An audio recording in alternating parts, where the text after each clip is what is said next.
早起还阁正常到公司上班，送货送到一半，走转去厝，结果甲伊42岁太太拢死伫厝内，两翁仔某身躯拢有刀伤，讲是去互一个48岁姓郑的男子杀死的。这个男子甲货车司机的太太过去有感情甲金钱的纠纷，伊有因兜的锁匙。 将这个姓郑的男子拿锁匙冲入去人兜，杀死两翁仔某了后，走到社区的上尾楼跳楼死亡。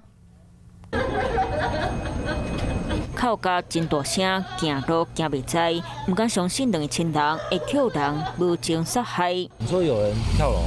代志发生所在，就伫咧香梅这个社区，路口有封锁线，巷内底嘛残留真侪火。厝边头尾看到这个画面，拢惊一条。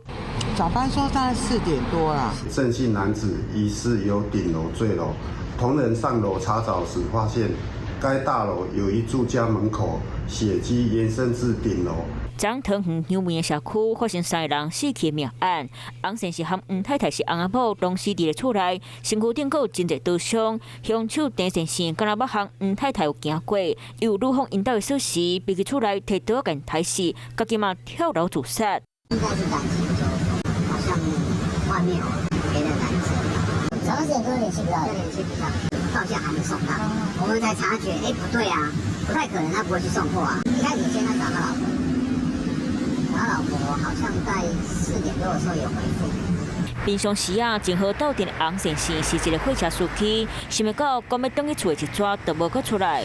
听讲今年1月，太太和凶手有感情，有债务纠纷，两个人要挽回。过无到3个月，就发生凶杀意外，是感情纠纷，或者是金钱借贷，警察会搁继续调查。